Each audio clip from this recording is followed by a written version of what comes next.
Out here today, is everybody here a District 1 resident that you know? No? And this map will show you where District 1 is, and we're the blue. This is the Air Force Academy. This is the mountains.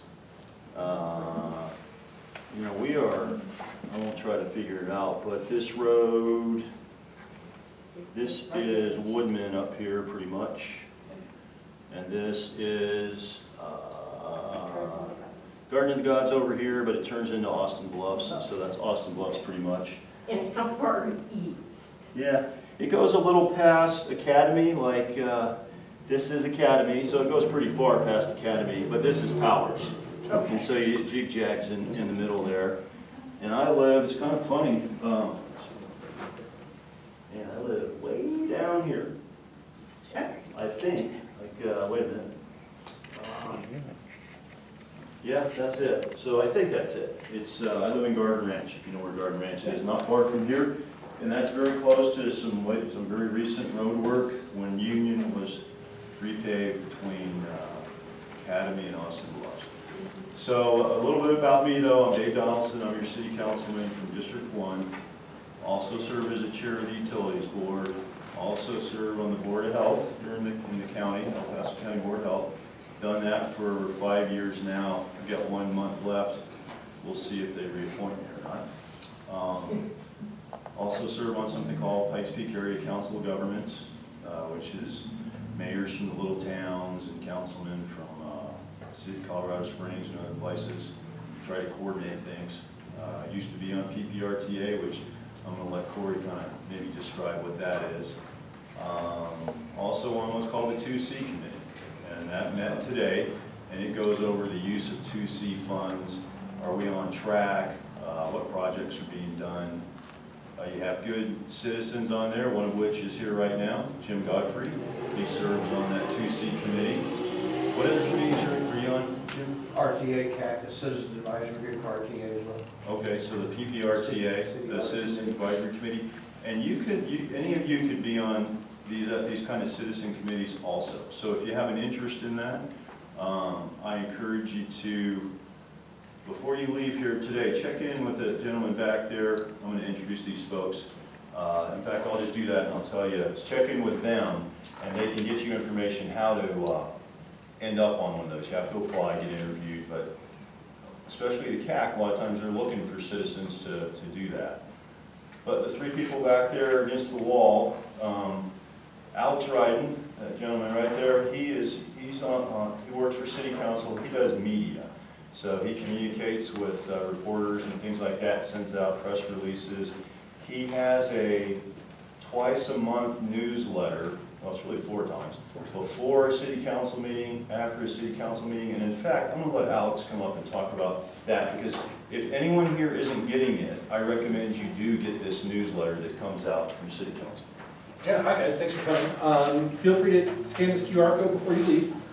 This is for the At the Dais newsletter, and what that does is it sends out all of the agendas for a council meeting the Friday before council meetings happen, and then the Wednesday following a council meeting, or both council meetings, it has a recap email. So it shows what was on each agenda, how the votes went. It doesn't really go into like the details and the discussion of how long each vote took or anything like that. But you're welcome to read the minutes of those meetings. A couple weeks after the meeting happens is when the minutes get approved. But yeah, this is the At the Dais newsletter. Everything that comes through council is in this newsletter in some way, shape, or form. Yeah, and I think a lot of people find that very, very informative, especially if they, well, I didn't know that was going to be on council and they voted on something. I didn't even know. Why'd they do that? You'll know if you're getting that newsletter. Sitting next to Alex is Sam Friedman. So if you have ever, some of you are nodding your heads, I think you know Sam Friedman. Sam Friedman is what we call our Constituent Outreach Specialist. Is that your official title?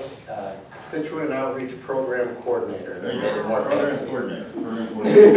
And I'll tell you what, Sam does a fantastic job, as Alex does in media, but Sam communicates with all kinds of citizens who email us and they want to know when's this meeting going to be, how do I get to speak at it.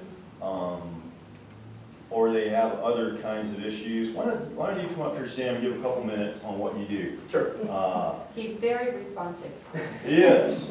Yeah, Some council members really rely on Sam to answer, I think, most of their emails. Yes, quite a few of them. Yeah, so I work for all 9 members of the city council. I talk to generally about 2,000 to 3,000 folks a year, talking about every issue under the sun that you could imagine. A lot of it is answering questions about process and procedure, though I can help you if you're having a problem with like a city department. You know, I work a lot with public works, I work a lot with CSU, I work a lot with parks, right? So if you're having some kind of issue with that, you need to escalate it upwards. I'm a good person to talk to. And then finally, another reason you might want to talk to me is, hey, I've got something coming up on the agenda, I feel really passionate about it, I want to come and provide testimony, comment at a city council meeting. I'm the person that gets you signed up, I'm the person to help you with the timing of that, slot you into the right spot on the agenda, all that good kind of stuff. So that'd be kind of the 3 reasons why you might want to talk to me. And we have phone numbers and stuff like that over there. Do you want to give out your desk phone? Yeah, sure. 719-385-5480. That's my desk phone. Several of you in this room actually also have my personal cell phone, so I'm around. It's pretty easy to get over me. How long have you been on city council? 7 years now. 7 years. So Sam really knows like a lot of the ins and outs of the city. So thank you, Sam. And then the other lady who's sitting over there is Ludmer Aker. And city council, there's 9 of us, you know, on that floor where the chambers are.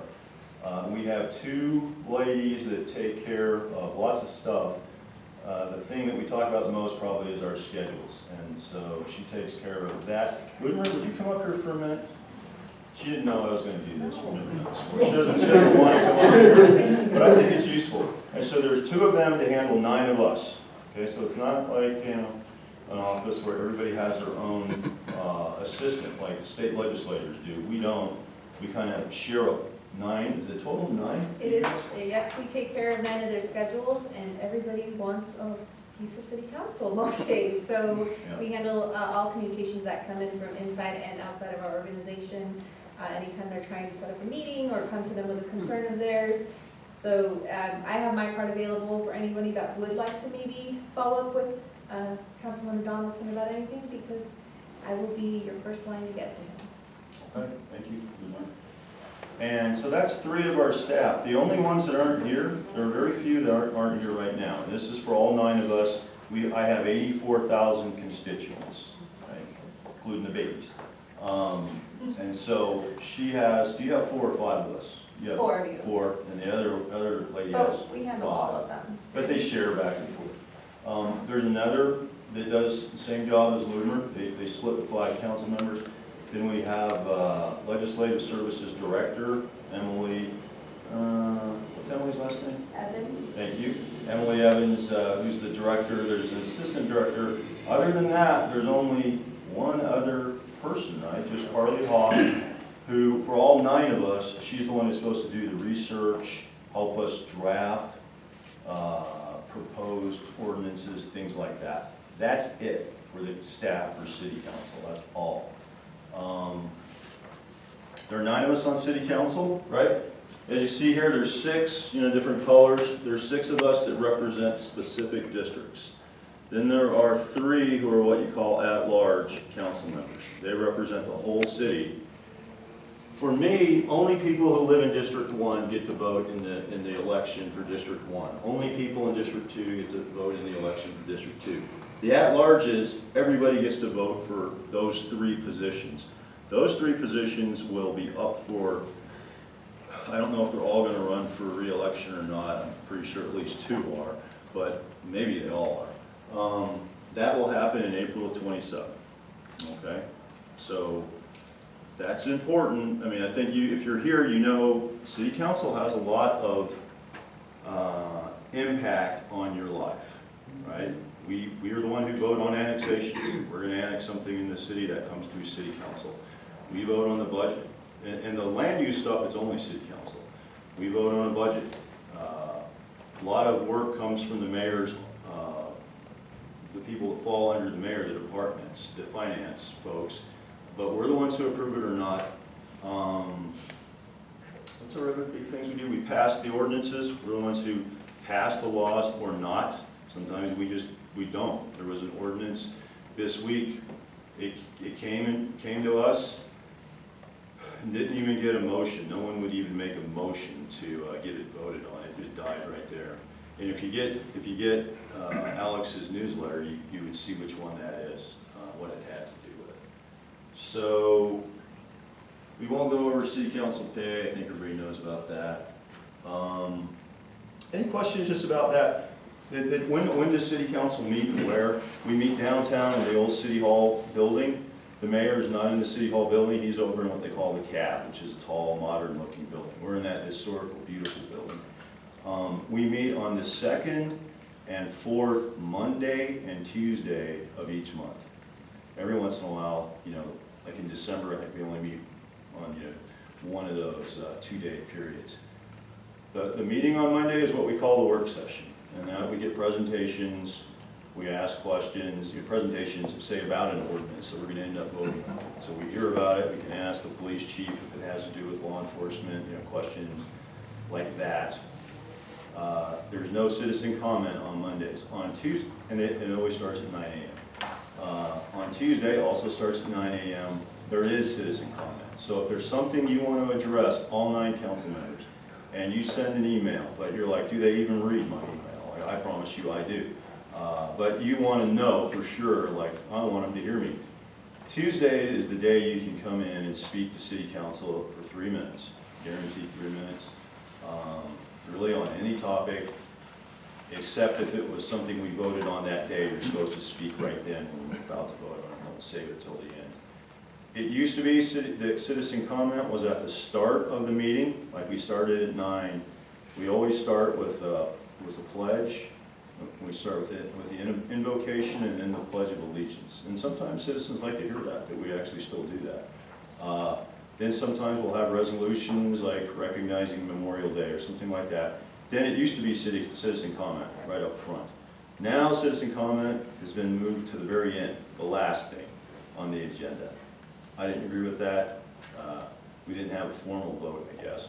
But I opposed that. I thought citizen comment should stay up front, but And so that's sometimes I'm after on the vote. losing side of votes, believe it or not. What's that? Sorry to interrupt you. No, please. That, you're saying that that's after city council has voted on that? We do all of our business, and then the very final thing we'll get to, and that's the trouble, in my opinion, is the time fluctuates. Is it going to be at 11 a.m. or is it going to be at 4 p.m.? We don't know. One of the things Sam does is he'll give you an estimate. Sam looks at the schedule and he'll give you, I think it's going to probably be definitely after lunch. And sometimes if there's not a lot of people signed up, I think he even gives you like a text or something. Yeah, I will call and text you.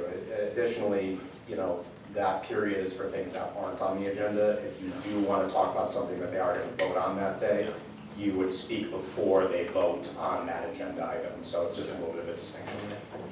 And that's kind of just almost housekeeping stuff about city council, but I think it's useful to review that. You got your own lives. You don't track what city council's doing all the time. It's easy to forget what days do they even meet. And now what do we do on the other days? Am I at home, hanging out, watching TV? Never. I'm at City Hall, or I'm at some event I'm going to, doing stuff and answering emails. I answer lots of emails. Certain times we get even more emails. Like recently we've gotten quite a few.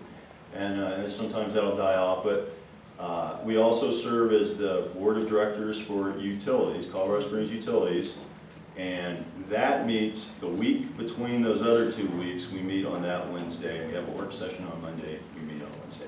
So that's probably enough on the kind of the housekeeping stuff.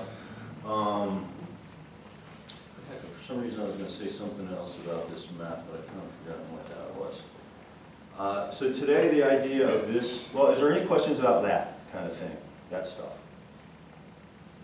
Okay, so maybe that's not as interesting as I might think it is. Yes? Yeah, Paula Stecker. And, Thank you for saying your name, Paula. If people don't mind, that'd be nice if you do that, just so we kind of get to know each other. Yeah. So there's a few interesting things happening in our nation, and Oh, you're gonna There's go a bunch national of us. right out of the gate? There's a bunch of us that are a little older, Yeah. I'm just gonna say, right? And, you know, civic engagement is important, so I really Yeah. appreciate you going over the nuts and bolts. But you kind of have to get the generations that are behind us involved in this. One of the things I wanted to ask you about is, so I'm not saying you should be asking for better wages as a member of city council, but those wages that you don't get paid, and what do you get, 6,250 a year or something? Exactly. Yeah. Whereas county commissioners, I think, get more like 150,000 a year. Okay, Yep, just, you're on it. just naming that. And it is really nice that you are financially able to run for this office and not count. Talk to my wife, I should be doing it, go ahead. And not be financially so constricted that you can't do it. And that Wise really decision making limits, throughout my life. that You should really let Wise limits work. younger people even being able to get engaged and say, I'm gonna run for Yeah. city council. Well, look, a So couple there, things I'll about leave it at that. that. What do A you, you couple got things some about thoughts? that, and then we're gonna go to Corey, because Corey Farkas has given up his family time really to be with us here, and I've kind of talked longer than I should have. I want him to get to do at least half an hour of roads, and then I can take questions, general questions after that. But one thing is sometimes people say, well, look, there's no young people here, what's wrong with the young generation? You know what, when I was in my 20s, I wasn't at meetings like this either, because I was working a lot, I was taking care, you know, I just got married, we had little kids, we were doing lots of things, you know, like trying to fix up an old apartment or a house, or taking the kids to their T-ball, all that stuff. So sometimes I think, you know what, it's our responsibility as we get older, we really are the ones who, we do have time now, and we should do this. Now, it would be nice if young people had time, but I try not to, you know, blame Ludmer for it, she's young. But I think that's part of the explanation. And then the salary thing, here's what to know. The state sets the salary, the state legislature sets the salary for the county commissioners. The citizens of Colorado Springs set the salary for your city council. It was in 2013, I think, was the last time it came up for a vote. And what went on the ballot was, should it be increased from 6,250 to 48,000? And you can't say, Jim, and I don't want any of the staff to say, but does anyone know what the results of that vote were in percentages? Was it, no? I wasn't here yet, but I heard. Anyone? Anyone want to guess? I want to guess, I want somebody to guess. 20% for. That is exactly right. There were 20% for, you were exactly right. Except it was 19.8, I think. Oh. But we rounded off, 20% for, 80% said not just no, but hell no. So, council we can't raise our own salaries. You know, I wouldn't do that to myself, I would do it for the next group or something like that. But it has to go to the ballot. You have to, and the thing with ballots is you have to count how many things you're putting on there, and are we gonna make them angry by saying, should council's pay get raised? And then they get upset and they vote no on, not they, we get upset and then vote no on something else, like an increase for the public safety sales tax or something like that. So there's always this calculation what should go on it. So what I've learned, one thing I've learned on city council is you can't overestimate how important roads are and how much citizens care about roads and potholes. You know, potholes is part of it. You just can't. And so there's one guy in the Colorado Springs who pretty much all that rolls up underneath him. And he's this gentleman in the back. Do you want to come up here, Corey? You'll notice he's a very small man. He feeble. It looks like he was the smallest of, like the runt of the litter. But I always like to, because it's really, I think it's interesting. Corey came here as an Olympic wrestler. I think a world-class athlete program in the military. Is that right? Yep. Yeah. So be careful with your questions. I will not provoke Corey. I am a lover, not a fighter. He's nice. And I'm just going to get out of his way and let him do as much of a little presentation as he wants. And then I know there are some specific questions, I think, about a certain road or two. And we have a small group. I think we can do that. I think Corey is good, was it 5 to 6, at least until 6:30. Sure. And so let me move this chair over a little bit, Corey, and let you do your thing. I'm going to talk. I've been at things with Corey like this, and citizens, I mean, when they learn, okay, it's not just random which road's getting worked on. There is a process for this. It's actually a very detailed process. We have common sense, which I love, common sense people running the program. They're always looking for ways to improve it. It makes them feel better about their tax money that goes into this program. And hey, the street I'm on, Ridgecrest, it hasn't been repaved, okay? Some of my neighbors think if I would shut up on council, maybe our street would get repaved too. But there's a process, and we stick with that, just like repairs on your house. So with that, Corey Farkas. All right.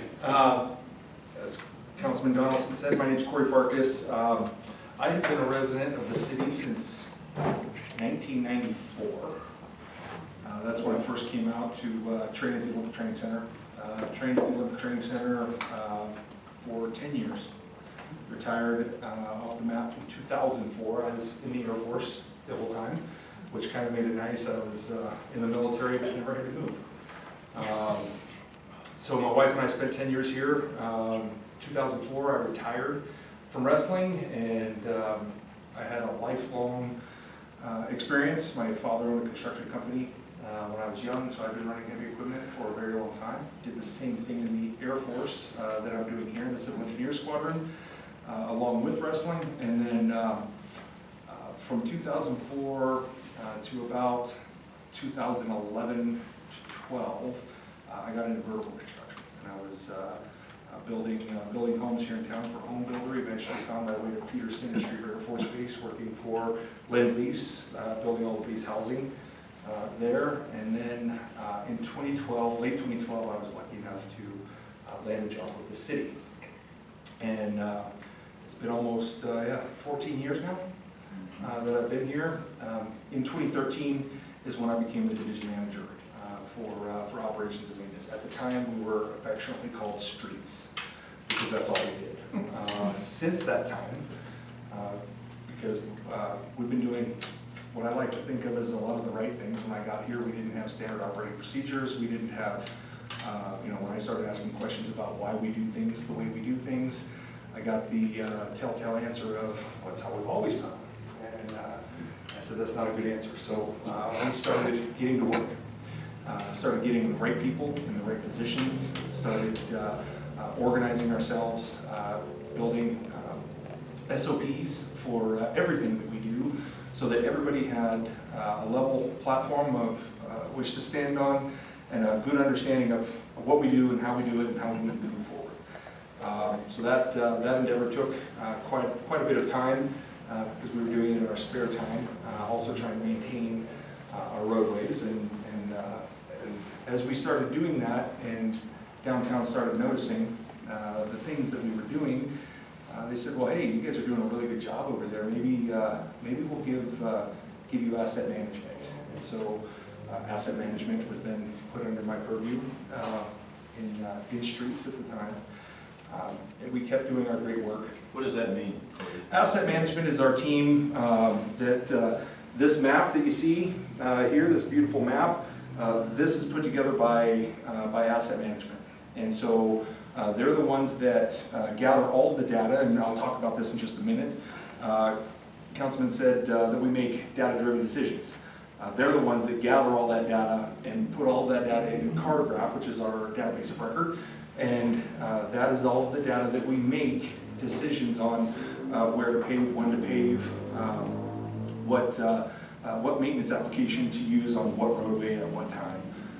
And so they're the ones that do all of that kind of background work. And I'll talk about that in just a minute, because we have the, we used to call it the Ghostbuster car, but now it's a truck that goes around and gathers all this data. It's a really interesting thing we do. So asset management came under our purview. We started, again, continuing to do great things, and downtown said, well, hey, since you guys are doing so well, and maybe we have some divisions that aren't doing as well, maybe you want forestry. And so forestry is under my purview. And then within the last year, code enforcement and the quality of life team, who do all the homeless encampment cleanups and and property abatements and things like that, serve warrants for all of that, is also under my purview. In the ops program, we have not just the operations group that does all of the pothole, snow removal, all that kind of thing, but we also have signs and markings. So all the signs and markings in town are under our purview, as well as drainage. We have 3 drainage teams, and we maintain all the drainage structures from creeks to ponds to underground infrastructure within the city. And then we have the Keep It Clean team, which started about 3 or so years ago. And that's the team that's charged with going out into our right-of-way, cleaning up medians, and trying to do as much work as they can, cleaning up our rights-of-way. And I had mentioned the Quality of Life team, who's now partnered up with Keep It Clean. They're the team that goes out and does a lot of the homeless encampment cleanups, which is an eye-opening thing when you go out and see it. So all in all, our division is about 300 personnel when you take in our temporary help as well. So we have about 240 full-time employees within the division, and about 60 of the temps that help out with all that work. So we're a large division, a lot of people. Our average on an average year, we're looking probably between 73 and 75 million for 2C. We're right around that 20 to 22 million mark for PPRTA maintenance, and I can kind of go into all that in a second. And then we're right around that 23, 24 million mark for our general fund. And all of those little buckets of money go towards different things, and we have an admin team that helps us keep all of that straight. I will say that, in my opinion, we are probably one of the most transparent groups in the city. Our webpage, you can find everything that we do.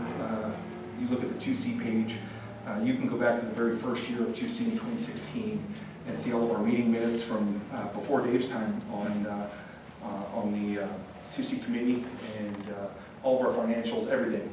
You'll be able to see everything on there. PPRTA is also a very transparent program and what we do with that. And then our general fund, the majority of our general fund goes to pay the salaries and benefits of all of our folks, and then we have a small operating budget that also goes with that, and that pays for things like snow removal, some of the temporary labor that comes in, because again, we have lots of different strings attached to different buckets of money.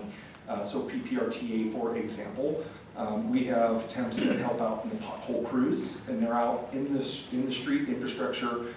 We can utilize PPRTA funds to help fund those temporary employees because they're working on the street.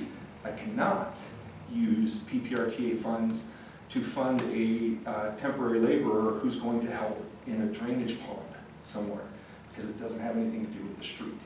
And so different buckets of money go towards different things. Our general fund, we have buckets, line items in our general fund that will pay for temporary employees, and that would go to either a Keep It Clean team, a Quality of Life team, or the drainage team, because we can't use our other funding sources to fund those folks. Does everybody know 2C and PPRTA, what these things are? Is there anybody that wants Corey to just kind of give you the quick on that, what those things are? All right. So, let me go back a little bit in history. Prior to 1992, the city had a half-cent dedicated sales tax that went towards maintenance of infrastructure. In 1992, there was a citizen that was successful in getting that half-cent sales tax put on the ballot, and it was voted off by the citizens of Colorado Springs. So we lost our half-cent dedicated sales tax to go to infrastructure. From 1992 to 2005, we had no dedicated funding other than the little bit of general fund that we got that went towards our infrastructure maintenance. In 2005 is when PPRTA started. And so when PPRTA started, that's a 1 cent sales tax, regional sales tax. that we get a portion of. 55% goes to CIP projects, 35% goes to And that's capital improvement projects. building stuff, bridges. So bridges, overpasses, things of that nature. 35% goes to maintenance, and then 10% goes to transit, right? Of that 35% that goes to maintenance, I get a percentage of that, right? Because bridge maintenance, for example, under city engineering, they get a portion.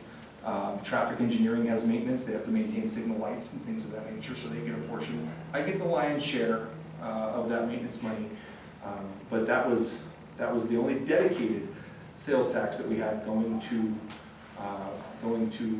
our infrastructure maintenance. Now, that started in '05. From '05 to 2015, when Mayor Southers came on board, that was 10 years of PPRT money, which was helpful, not even close to enough. We were still going backwards with our infrastructure. If anybody lived here in 2015, I mean, a lot of the people, you hear a lot of the folks in the news and everything complain about potholes, and I remind anybody that might have been here, go back to 2015 if you think today's bad. Go back to 2015, and the streets were speaking for themselves. And Mayor Southers was elected.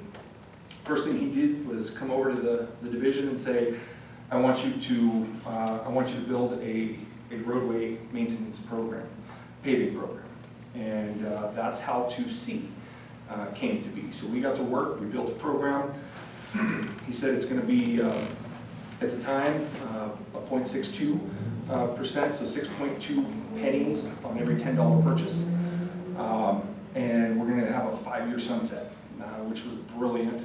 When we look back on it, we talk to folks from CDOT all the time who are never, very rarely, successful in getting maintenance measures passed. And they're like, how'd you guys do it? I said, well, it was really simple. We created a list and said, this is what we're going to do around the city, and this is how we're going to do it. It's going to be all contracted out to local contractors. There will be no growth of government. We will not use those dollars to hire positions for the city in any way. And we're going to put a sunset on it. And so after 5 years, we'll have to come back to the voters and say, hey, did you like what we did? If you did, please vote again. If not, then not. So we did that. We put together a program under the first 5 years of 2C that we focused on all of the arterials, the large roadways in town. When we talk about the data-driven decisions, we said, okay, if this passes, we've got 5 years. That's all we know. If it passes, we know we have 5 years of funding. Don't know if we'll have that after. So how can we give the citizens of Colorado Springs the biggest bang for the buck? Well, that's paving arterial roadways, right?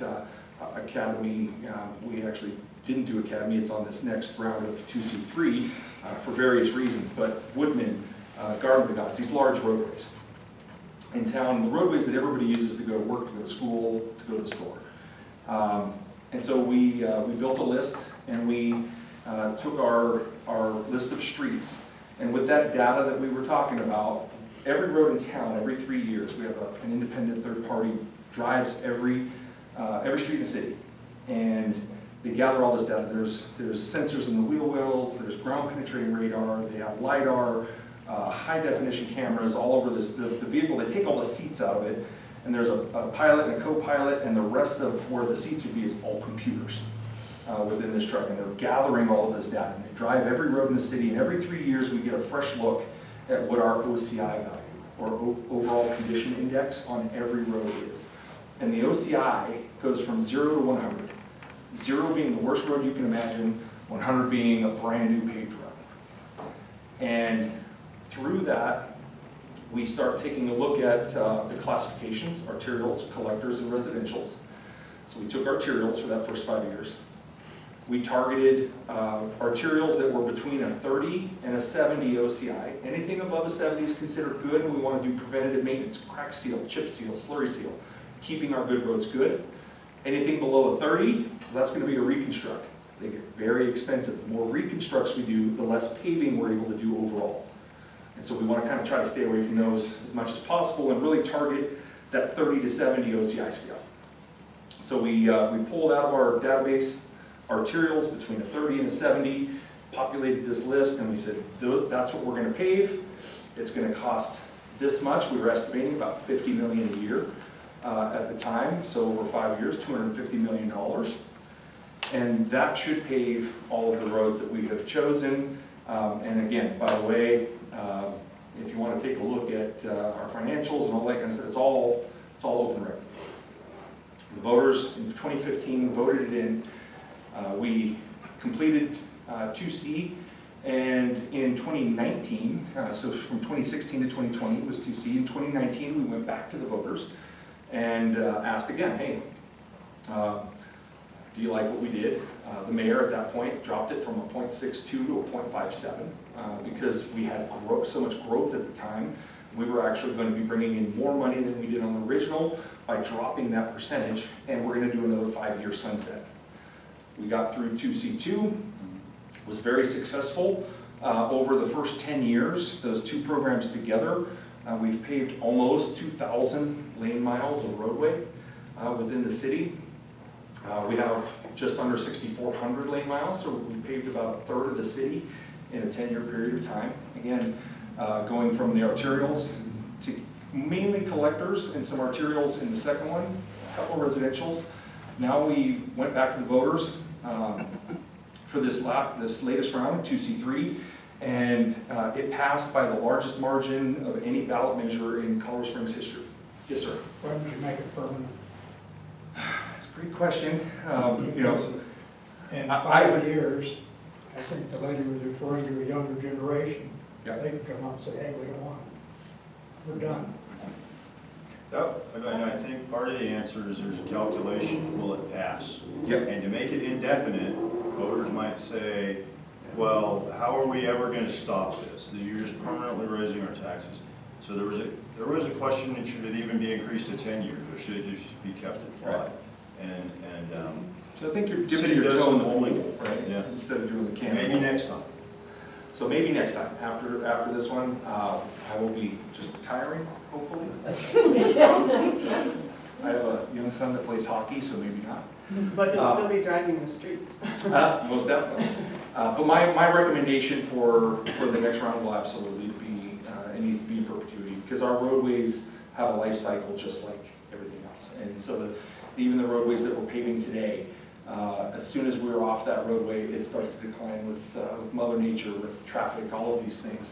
They start to decline, and so that's why I don't feel, in my professional opinion, that we can ever go without a dedicated funding source for that maintenance work. So, but great question, and you know that's one that's out of my hands. It'd be a lot easier to sell a permanent at 5 point whatever versus a 6 point whatever. And say, oh, it's not gonna really make that much of a difference. I can guarantee you, if the current mayor felt, any mayor felt like this is a slam dunk, the citizens will support it, they probably would have done that because they believe it's necessary. But if it's just don't overplay your hand. It seems like people liked it. Now, Corey just pointed out, passed by the largest margin ever.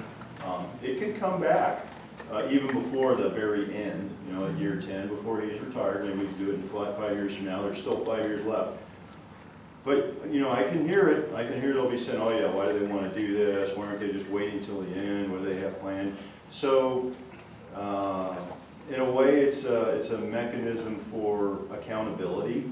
If it's done every 10 years, if the city starts to do things citizens don't think are right, they could turn it off. But it's kind of like cutting off your nose to spite your face, because then the roads start going backwards and all that work you've done over the last 20 years. It's the right thing to do. So, we will have you as a spokesperson for it. There you go. When we do it. Well, And Councilman is absolutely right. Part of our education program prior to this most recent vote, when we did all the calculations, and we've got some really neat graphs here today, to be able to show, but when you see the work that's been done over the 10-year period of time and where we've come within our infrastructure, when we were asking for 2C3 to be voted in for a 10-year period of time, we had a graph that showed if 2C3 is not voted in, where we've come in the last 10 years will deteriorate within 8. And so when you take a look at the speed at which these deteriorate. Now, you look at 10 years, our city's 6,400 lane miles, we've done roughly 2,000 in 10 years, so we still have a long way to go. We're a third of the way, and so we still have a ways to go even with the programs that we have now. When you look at that first 10 years, those roads that we weren't getting at, the ones that are still in front of us, they're continually declining throughout those years. And so that's where, and this is our contracted programs group that falls underneath the division that takes care of PPRTA and 2C maintenance. They're the ones that work with the contractors, inspection. We have a very robust inspection group that goes out and inspects all this work. A lot of people, they always lob questions about warranties my way, and I'm like, look, I really don't want to have a contractor do work and then 2 years later count on a warranty to bring them back and fix something that they may not have done correctly. I would rather inspect it on the front side. And I can tell you that we have had 0 contractors that have had to come back and do work at a 2-year warranty mark within 2C because of poor construction.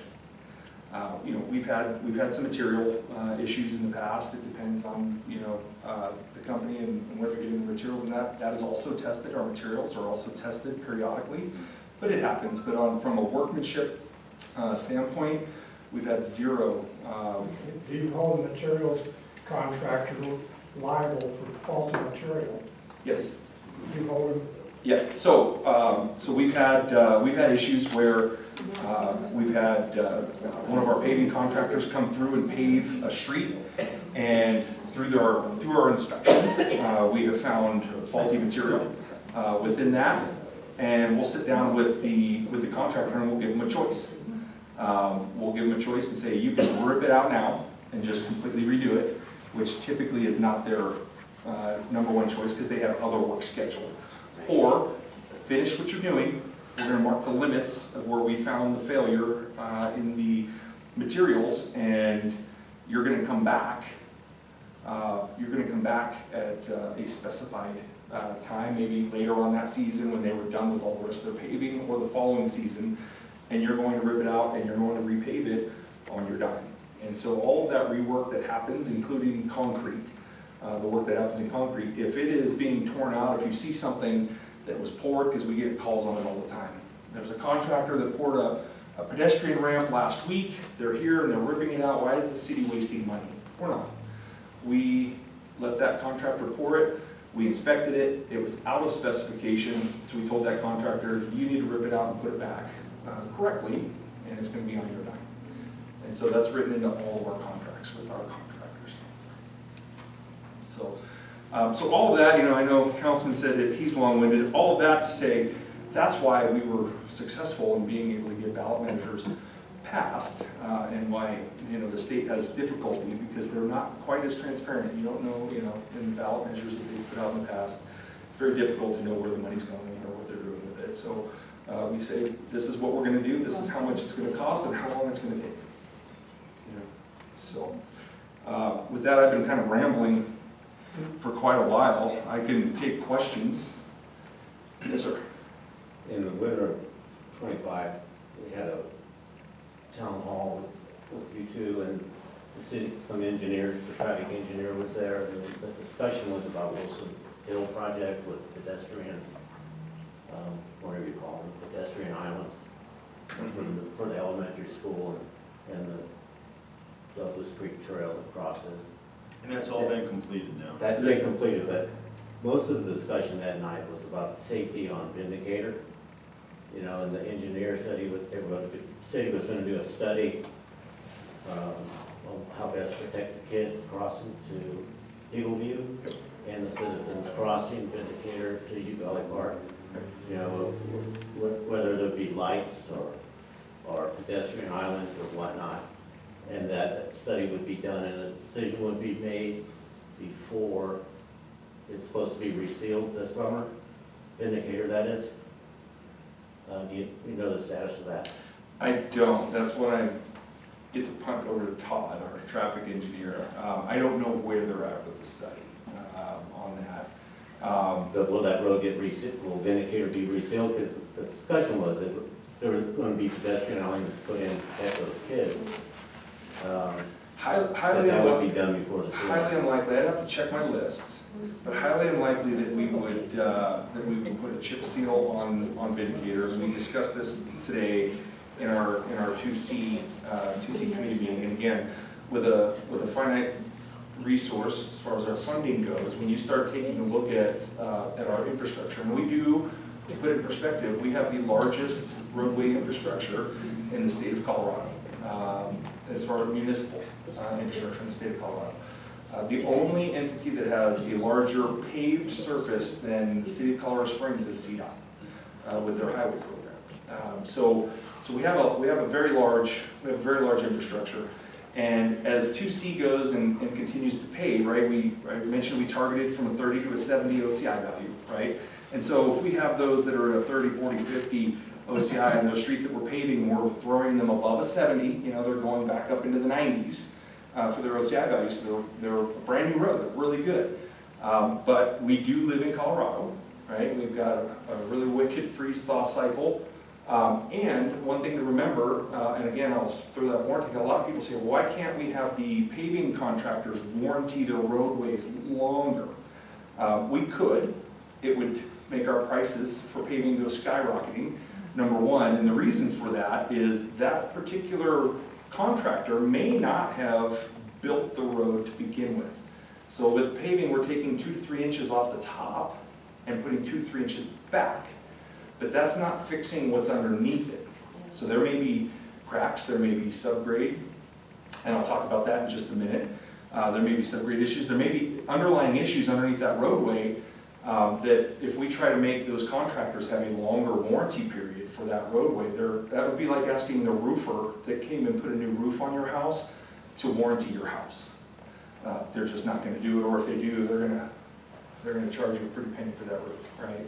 And so to be able to get more work done, we have that standard 2-year warranty on our roadways for those contractors to fulfill. But that's why we inspect everything on the front side to make sure that they're putting it in correctly. Now, as we're throwing more and more roadways up above that 70 into that 90 OCI value, we want to try to keep them there. Right, and that's where our preventative maintenance comes in. Crack seal, slurry seal, chip seal, all of those preventative maintenance measures, which are typically handled under PPRTA. That's what our PPRTA funding goes to. They keep our good roads good.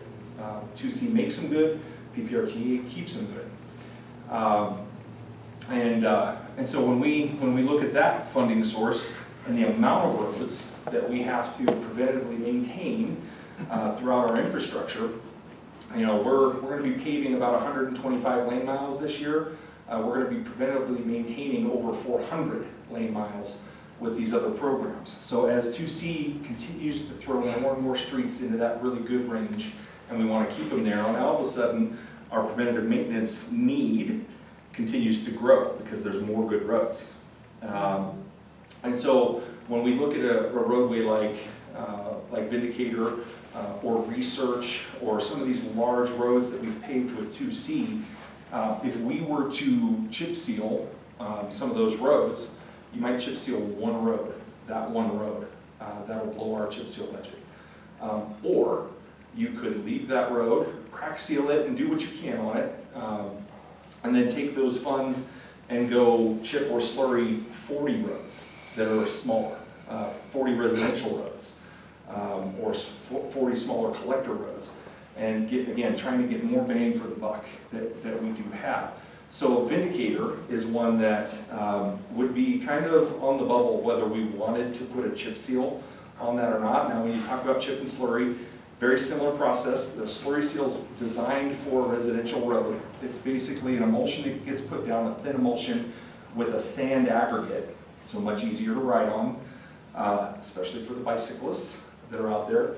When we do a chip seal, that's a more robust maintenance application that's going to either use a 1/4 inch or 3/8 inch rock that goes into the emulsion.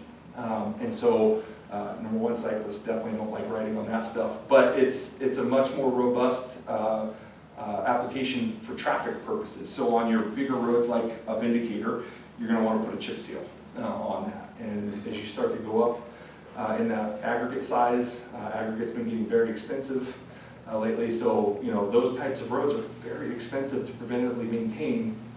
We're running numbers now on, okay, does it make sense to pave a road like that? Research, for example, is a huge road. We wouldn't even finish research probably in a year, in one season, with our chip seal funding if we tried to do that. Do you pave it, crack seal it when it needs crack sealed, stay on top of the dig outs and potholes as they start to form 10 to 15 years down the road? And then when it comes time, go ahead and repave it again. Because the one thing about 2C, and a lot of people question us on this, we have all these dollars going in to 2C, half of it goes to concrete, half of it goes to paving. Would pave a whole lot more if we could just put it all into paving. And I don't disagree, however, the federal government, and if you've heard me speak before, you've probably heard me speak about this, the federal government does not consider mill and overlay a maintenance application. They consider it a roadway alteration. And when you alter a roadway, at that point, it triggers ADA. So now we're required by the federal government to bring all of the pedestrian ramps up to ADA standard, our pedestrian access route. So if we've got trees that are lifting sidewalk and everything, we've got to make that passable. And then we also do the curb and gutter in those areas. And that's to maintain the asset that we're putting in. If you've got cracked curb and gutter, water is our enemy. You don't want to have water getting into that curb and gutter, going down into the cracks, infiltrating our subgrade, and then we have a prematurely failure in the road, right? And so, Which brings me to another road. yeah. But hey, sir, we can get the answer from Todd Frisbee. If you want to find out. Yes. Yes. The pedestrian safety for Eagle View Middle School and Yeah. for people going to U Valley Park was hugely critical at that, by everybody in the room that day. If you can shoot me an email I will, tomorrow, yeah. I'll And forward it my on son to goes you to guys. Eagle View, so I remember you saying Yep. that day. So, we live on a street that had 3 water main breaks. I'll ask you. Water mains have been fixed, but there was no mitigation to the damage created from all the water running for who knows how long outside the hole they dug. You They live did on a great Boston? job with the hole, they repaved the hole, Yeah. you know, had it inspected Yeah. with the Thompson engineers or whoever. But our sidewalk is crumbling, our curb is gone because of all the damage that was created from those 2 water mains. 2 of them were right in front of our house, one was down the street with us. Which street do you live on? Smoke Ridge Drive. Okay, Smoke You Ridge. probably know that Yeah. from that night. Yeah. Half the crowd that I'm night afraid was of from your Smoke neighborhood. Ridge Drive. You're, Yeah. I don't fear many people We have hot- as Councilman We said, have but I do fear potholes neighborhoods. that are 4 to 6 inches Yeah. higher than the road surface, popping up. And, Yep. You know, so, You guys are on the list, I will tell you that. okay, good. We are coming, but when I say I'm afraid of your neighborhood, it's for the same reason that I'm afraid of Miss Marshall's neighborhood. But we are getting in there.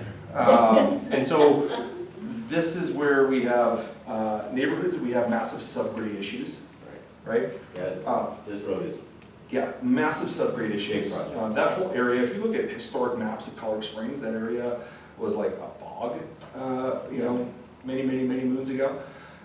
And so we have areas like this in Colorado Springs. It's not just a clever name. We have springs under the ground everywhere. They pop up through my roads, and it really irritates me. but- Vindicator cuts off the water Yeah. from the spring to that Yeah. pond down New Valley Park. That's right. And so all that water that's on the north side of Vindicator is causing damage That's right. from the spring. So that's where, when we get into these neighborhoods that have these subgrade issues, then that gets down. Remember, I mentioned We try to stay away from the 30 and below OCI values. This is why, because the more roads we do like that, the less roads we can pave overall. However, if we don't do it, who will, right? A lot of times in the past, before I had got here and my group were doing what we do, a lot of times reconstructs were all left for engineering. Well, when engineering is, they're worried about building a Circle Drive bridge and, all these large capital improvement projects, they're not gonna get to a neighborhood street to do a reconstruct on it. So if we don't do it, nobody else will. And so we have endeavored, once we got past 2C and got into 2C2, we started taking on more and more of these roads. Now, the difficulty there is you don't know what you're getting into until you open it up. Right? It's kind of like a surprise.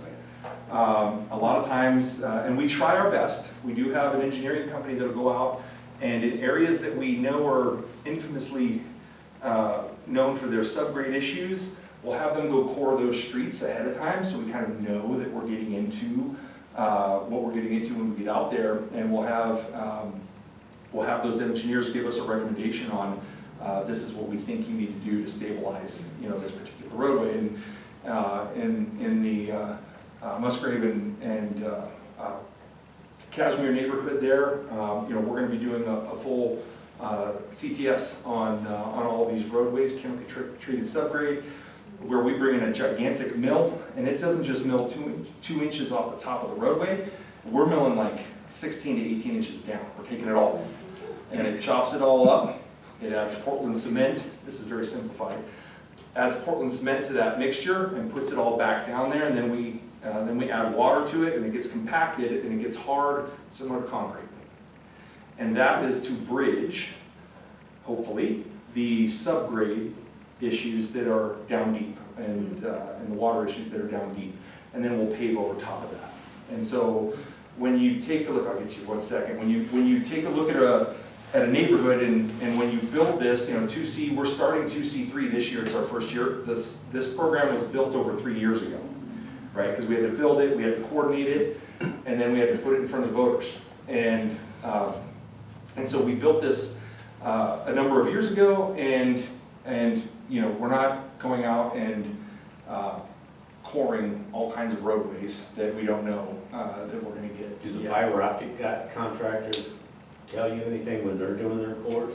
On the street, or is there a feedback there or something? So the fiber optic all started after we had planned our program and everything. So Because if I start talking about fiber optic, y'all are going to be here well past that. I'm just saying because they're coring all the time. Do they Right. report any findings from their core? No, we find out more from our concrete contractors that are going ahead of us than we do from any of those contractors that are out there.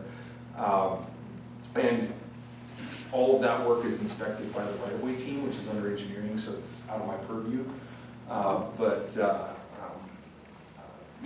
When we get into a neighborhood that we had planned on a mill and overlay, and we end up having to do a full reconstruct or CTS on it, the price exponentially goes up. Now, we've been very conservative with our planning, we've been very conservative with our dollars, so we have the funding within 2C, and that's another thing that we did with this program that nobody else has really done until after we did it with the program, and that is it's a dedicated funding source. It's got its own account. It doesn't go into an account that also pays for X, Y, and Z. 2C has its own dedicated account. So all the funds that are collected, the revenues that are collected go into that 2C account, so we know what's in there at all times. That being said, we've been very, very conservative so that when we do come across these roadways, we're able to go ahead and bridge that gap and make sure that we're able to pay for it and fix it right. It would be very easy for us to go to a lot of these neighborhoods that are in need of subgrade stabilization and just do a mill and overlay and say, oh, I'll be gone before anybody notices it. And but that's, we want to fix these roads and fix them right. So. And we appreciate all the older neighborhoods in Rockland and the Comstock and the Cameron, all the work that got done last year and so far this year.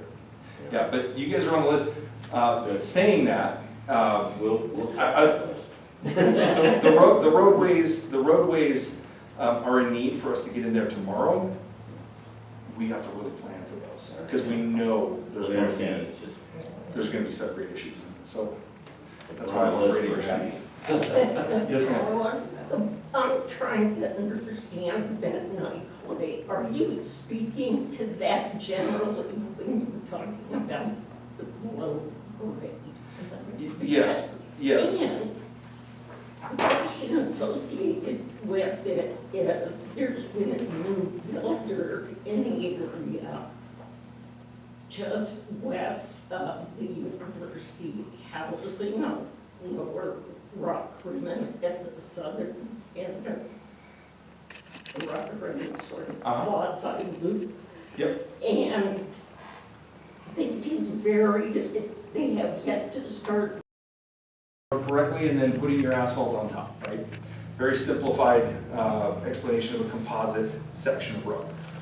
Our paving spec at the time allowed for full depth paving over native, which means the developers were able to come through and just treat the subgrade, basically blade it off, treat the subgrade if needed, and then put a 7 to 9 inch thick section of asphalt over top of that native soil. Bad idea. It was kind of a perfect storm. It was what I call a dry mix. At the time, the coker plants that create all the AC, the asphalt cement that goes, the big black gooey stuff that goes into asphalt, they were really concentrating on plastics. So they were basically taking all of the gooey stuff out of the asphalt mix and making what I call a dry mix. Dry mix tends to crack. When you have a full depth dry mix over native soil that is moving, then those cracks start to move, which causes the issues that we have. Now, when I got in here, because it does fall on me and my group, I didn't build it, but I have to maintain it. So I have a vested interest in doing it right. And so we fought very hard, and when I say fought, I should say worked with our engineering department very hard, along with the Asphalt Association in Colorado here, and we changed our paving specification a number of years ago to remove full depth paving over native and require a composite section of roadways. So those roadways that are in that development there, that are just sitting there, are built on a composite roadway. Are you sure? So, well, again, that's, the inspection of that is not my purview, that falls under engineering, but should be. Because having taken a course sample, they didn't work that very well. Nor did I see aggregates or soils going in or out in my daily trials past that. Right, and that's something that we could look into, but I'm getting the high sign from that there. But yeah, so, you know, again, we worked very hard to change that regional paving spec to require that composite section so that we drew a line in the sand. We still have to maintain the stuff that was done in the past, right? All of these roadways on the east side of town and everything that have those wide cracks, we still need to put those into 2C and get all those paved and work on those. But hopefully, fingers crossed, moving forward from where we're at now, the requirements on the developers and how they're building and their roadways will help us maintain those roadways in the future. We're gonna pretty much have a hard stop at 7 o'clock, so let's try to get maybe 2 more brief questions for Corey on roads, and then we'll do other stuff. But Sandra Sutter in the back. Real quick. And then the West Siders have invaded the east side. Go ahead, Sandra. Well, this is kind of central to everyone, but I apologize for being late, so if you commented on this, I apologize for bringing it up. I think I remember you saying something either last year or prior to last year about redoing the surface differently of the intersection at Academy and Woodman, that overpass.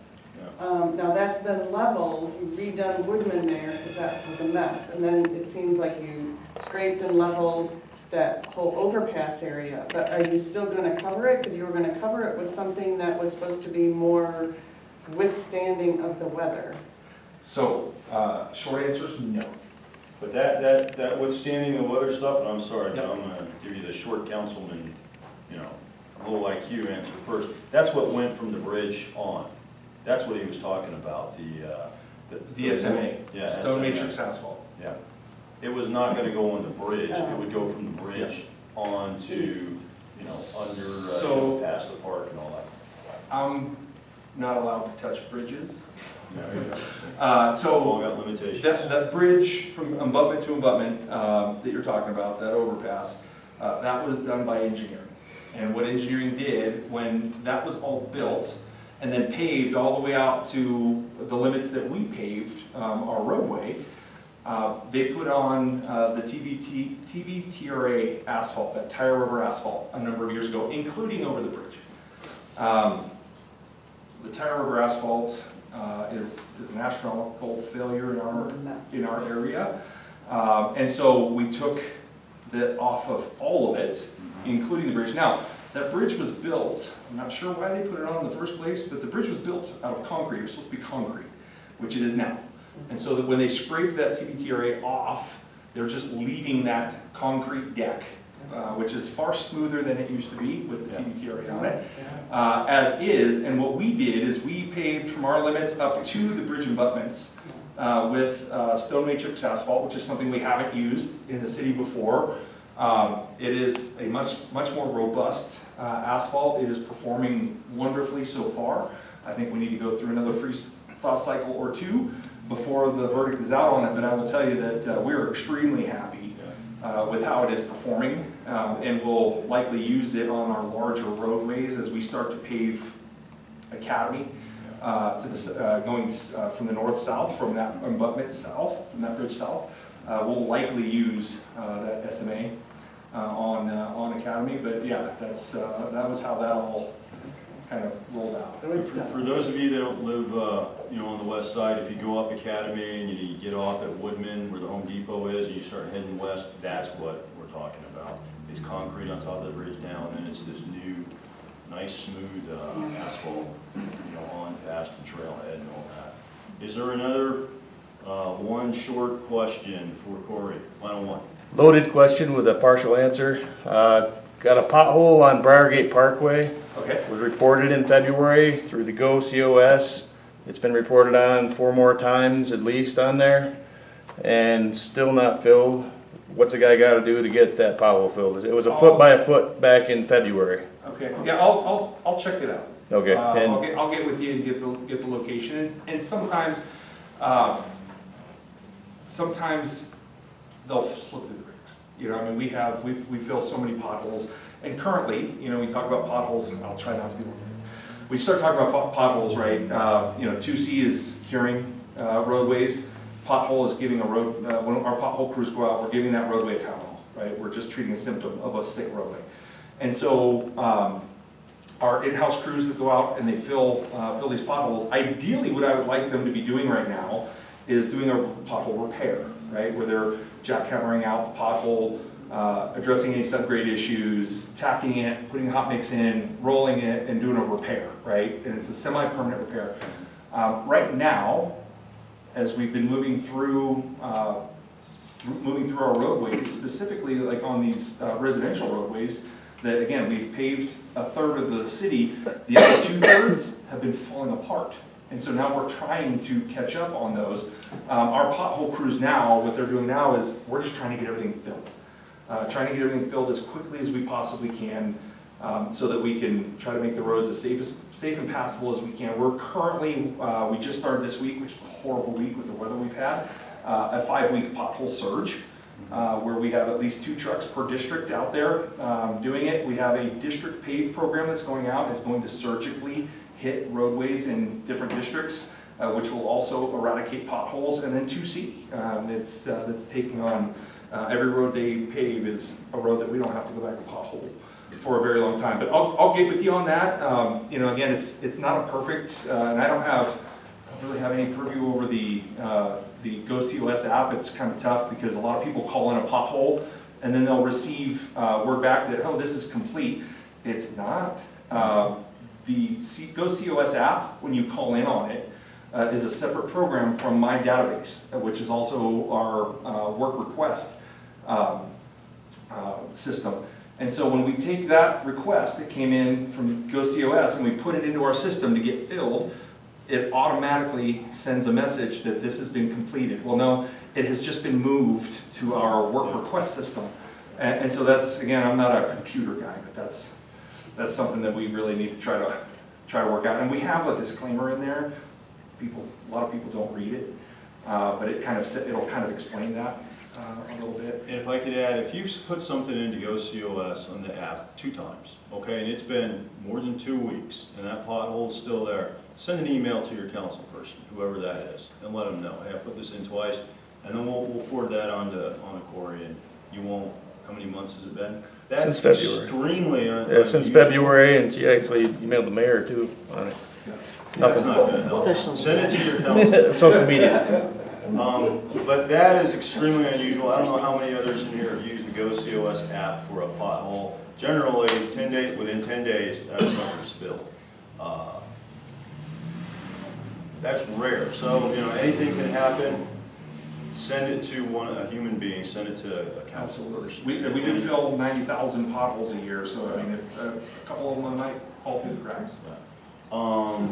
I think we're gonna let Corey get home to his family. He doesn't get paid extra for doing this. It's just, he does it because, he believes in what he's doing, and he believes in the city of Colorado Springs, and like me, he believes in the citizens and wants to do what's right. Let's give Corey a round of applause. If you want to grab a card, feel free to email me, give me a shout. Again, we're here to serve, and we do the best we can with what we've got. And if you have a problem, just let me know. Yeah. Thank you, Corey. Yeah, thank you very much. Yeah. And now, okay, so Corey talks a big game, or he talks a good game, right? But what kind of citizen oversight do we have on that? Is there anybody, like regular citizens who are responsible for getting presentations, looking at the numbers, how many miles have they done, seeing pictures, asking questions? That's what this 2C committee does, and I want to give Jim Godfrey like 2-3 minutes to come up here and talk about it. We have, what I will say, we'll use common sense again, and skeptical, I'll use that word, folks on the committee who ask a lot of questions, like, well, why do we do it that way? What about this? Jim, why don't you talk about it? Yeah, thank you. Jim Godfrey, as Councilman and Corey both mentioned, they both mentioned PPRTA and 2C. So I was appointed to the 2C committee 5 years ago, and we meet quarterly, and we get briefings every quarter that get down into the details of the finances and what it's been spent for, what the revenues are, and what it's accounted for. And we generally have a discussion about what the plan is, what's going on. He talked about the pavement that's used up here on. Then we saw samples of that when they would start bringing that out to start looking at that. We talk about that tire pavement stuff that was a bad thing. So there is citizen oversight. So I know there's a lot of folks saying, hey, this goes in the general fund, it doesn't get spent for what we're taxed for. That is not true. All of these records are permanent. Are public records. Their access to 2C website is very robust with all the information that you need to see. And so it is looked at, and I'll just make it if I can. PPRTA is another one. I've been part of the PPRTA Citizens Advisory Committee since 2009. I've been the chair of it since 2013. There are 21 members from the community. Now the difference is 2C is the city only. PPRTA covers it's mostly the El Paso County, City of Colorado Springs, Manitou Springs, Green Mountain Falls, Calhoun, and Ringgold. And so that if you buy something in those cities, part of your money goes into that RTA. As Corey mentioned, it's distributed between capital maintenance and transit. That the money between capital and maintenance, the 35% and 55%, is distributed within the municipalities based on census population. So it's not necessarily what they bring in, it's what the census population is. I'll say after 20 years of PPRTA, that we put about $150 million a year in RTA funds. 2C puts in another 50. That's $200 million a year that goes into transportation infrastructure in our region. After 20 years of PPRTA, which we're in the third iterate of 10 years now, $2 billion went into this regional area for transportation infrastructure. You have to ask yourself, where would we be if we weren't paying these two small taxes? And so, but both of those have citizens oversight. Each member government on RTA has a couple of members based on their size. And the board of directors, the advisory committee reports to the board of directors, which is made up of the mayors, city councilmen, and county commissioners. On the 2C committee, we're appointed, reviewed, interviewed, and appointed by our experience and what we know. My background is in financial management and long-term fiscal planning. And so we all look at that. We also have road experts on, Yes. what's the one gentleman's name who's on there? Corey, Dave Zolnick, he's an engineer, road engineer. There's several guys. There's four people on that citizen advisory committee. And we meet quarterly and whatnot. So it is being looked after, and it is a separate pot of money, and it's not being mixed with the general fund. So Yeah, and Jim is the kind of guy who's looking for that, okay? So honestly, you know, since being elected, I'm a liaison, I've been a liaison to PPRTA, and I am to this one now.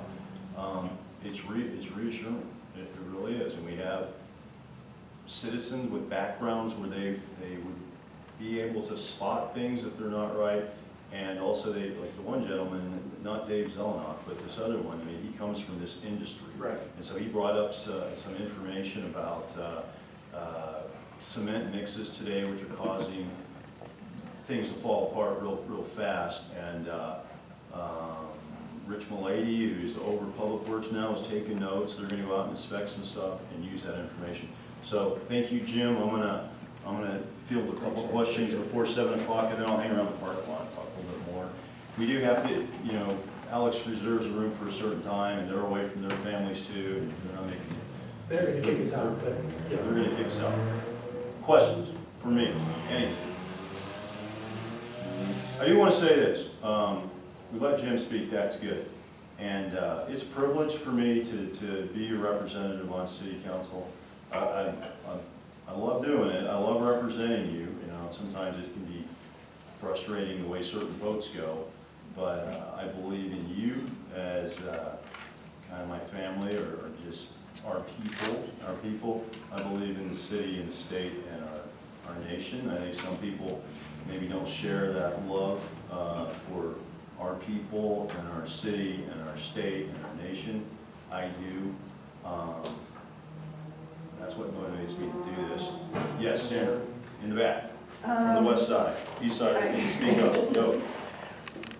First of all, I want to say thank you for all your involvement in all of my complaints. I don't know how many other people were complaining in just the Alpine Glen neighborhood for the fiber optics stuff.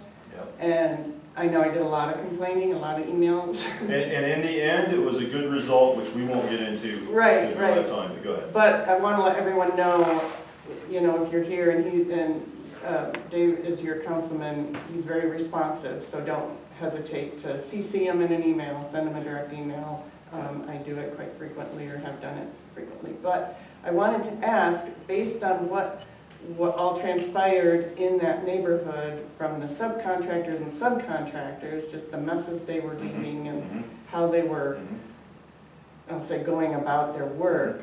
Now that's moving into other areas of Peregrine.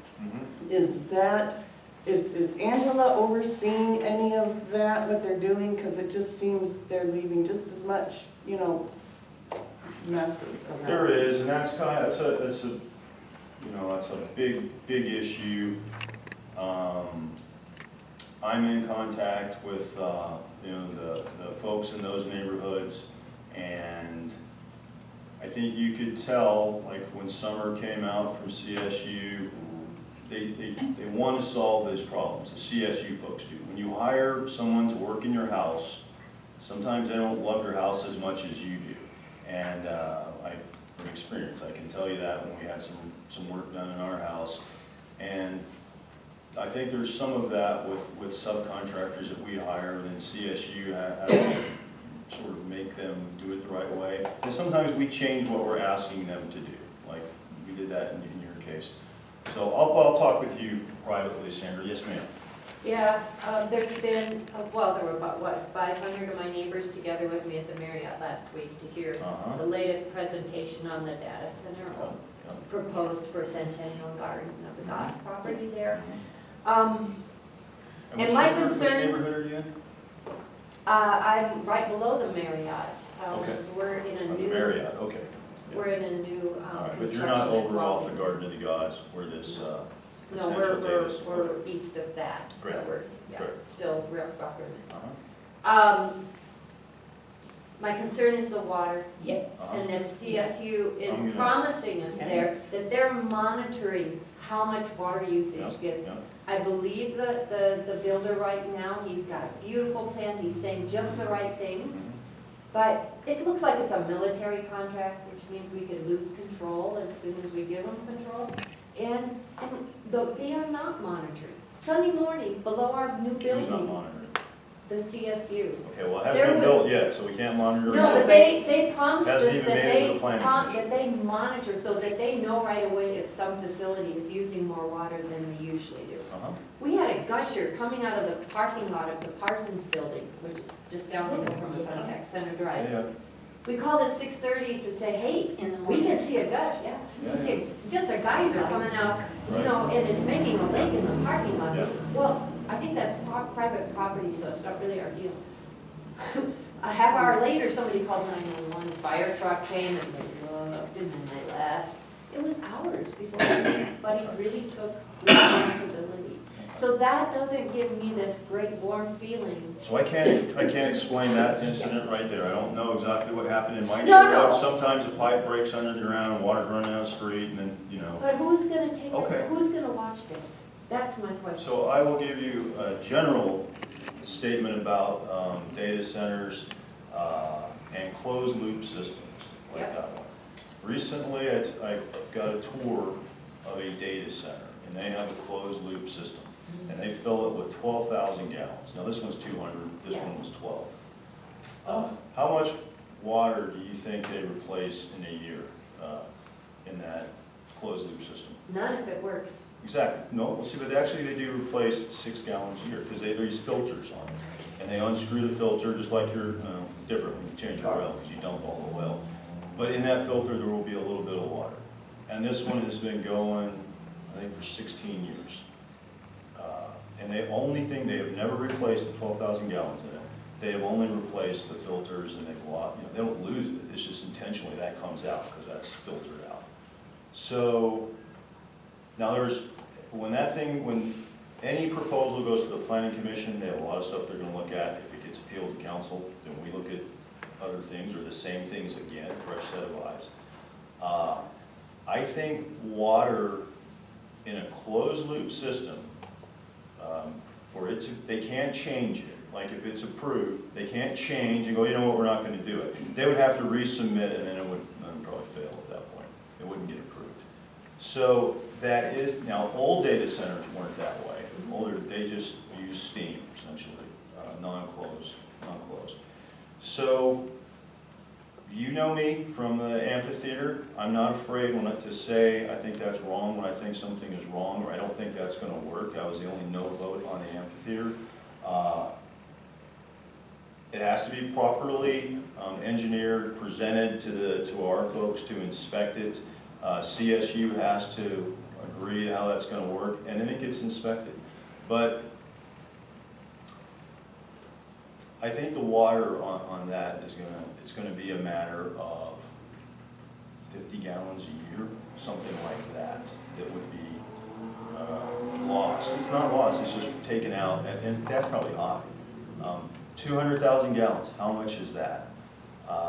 That is like 0.01% of one day's water use in Colorado Springs. I think it's lower than that, actually. So that's not really, I think, going to be the issue with this. It would be other things, you know. Sound, I think, is the real thing we have to be careful with. I want to talk to you about Colorado Springs Utilities, and then we'll stop and we'll go outside and I'll ask more questions, just because I'll hang around a little bit. Colorado Springs Utilities, in September of last year, the board of directors, this was brought to us by the CEO and staff, and the idea was we need to protect Colorado Springs and our ratepayers from any large electric demand from an outside company. Could be data centers, but it could be anything bigger than 10 megawatts. Anything bigger than 10 megawatts, there's 4 things are gonna happen. First, they have to pay about $300,000 for a study of what impact it's gonna have on our electric system in the city, right, our grid. That's number one. Number two, we aren't gonna use our electricity for them. We are gonna buy electricity from some other place, and we're gonna bring it in on our power lines and sell it to them at whatever it costs us, okay? And we're gonna make a profit on that. So that electricity is coming from somewhere else. We also require them to put upfront into an account 3 years of those payments for that electricity. So that goes in upfront, and then we start taking monthly payments in addition to that for the electricity. It will not raise our rates because it's not coming out of our system for those 10 years. During that 10 years, they also have to put upfront 3 years or 3/10 of the cost for us to build the generation we need. So if it's going to take 50 megawatts, for example, we're going to calculate how much is it going to cost us to build 50 megawatts of generation in a new plant. And they are going to pay us 30% of it right up front, and it goes into an account. And then they have to, every month, we're going to be paying additional payments so that we are made whole. Whatever it's going to cost us to provide that, they're going to give it to us. So that's 3 things there. And the fourth one is there's an additional 10% fee on top of that for stuff that we might forget. Just like when you do a project on your house, if you plan it to the penny, you're going to be short because there's going to be some extra stuff. So off the top of my head, those are the things I remember from the large load tariff. So electricity, we are covered. And this is for anything. It's not just data centers, it's not just this data center. That's our plan for large load consumers coming to Colorado Springs. Other cities, other states, other small communities that didn't have something like that, large data center might, or any large load comes to town, start using their electricity, or right, that can drive up their rates. Or if they build this new power plant and then the company bails out and leaves, that's the horror stories you hear other places. CSU has watched what's happening in other parts of the country, and again, nothing is data centers, it's just large loads. We're going to protect our city and people like you. So that covers that one. And then, like, the third thing that people worry about, and you know what, I won't talk, no, I will, just for a moment, but these nice people are here supporting me, and I think they're now wishing maybe I would shut my mouth, is sound. And there's, they want to, can't talk about any project in particular, right? And the reason why it can be frustrating for voters is if I already say, I think I know how I see this, one side or the other can say, well, that guy's already made up his mind. He's not going to be a fair judge. He's already prejudged it. We have sound standards in the city of Colorado Springs, right? We have an ordinance that covers noise. That will be enforced. The difference with this, and I would say amphitheater, but with these kind of things, is their noise is stable. It is not like screeching and pounding of bass coming through. It's just sort of a hum. And it's a matter of, is that noticeable or not off the property? And if it's not, I don't, I think that's what neighborhoods want. They want protection against these 3 things. And they want to know it's not going to impact wildlife and a couple things like that. All that's going to have to be presented and face a lot of questions at the Planning Commission first, and then City Council next. What was your questions? Yeah, that's it. Was it data center? Yeah, just Okay. how you were seeing it, because, yes, I mean, the guy, I would give him credit for, being responsive to the neighborhood, from the first meeting to the second, they've made changes and,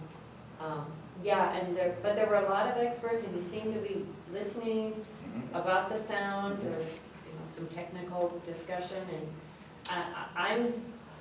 That is gonna be looked It's at good. planning commission. What are you doing? How is this gonna be mitigated? What noise does it make? How are you gonna block it? What's it gonna be when it hits the property line? The place that I've toured,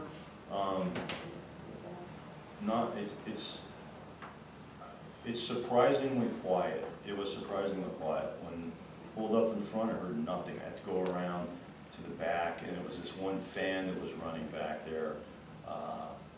And it doesn't even normally run. Things are inside the building, okay? I'm more concerned about down the road. Okay, what down the Once, road? if we say yes to this project, Yeah, will there be a phase two and we won't be able to limit some of those things? You've put some great guardrails up Yeah. right now. yeah. Who will they be accountable to when they get to phase two? That's, Well, we won't talk about specifics, but phase two has to come back through a process, an approval process, and basically have those same questions. If you're gonna increase electric demand above what we agreed on, you're gonna pay increased costs, and all those things are gonna go up. We talked about, Alex and Sam and Ludmer have been very generous to giving me an extra 10 minutes to talk. I want to thank all of you for being here. Again, I really do appreciate it. And especially anybody who hasn't said anything in here or asked any questions, I'll be outside for a little bit and we can just talk. Okay? All right, thank you very much. Thank you.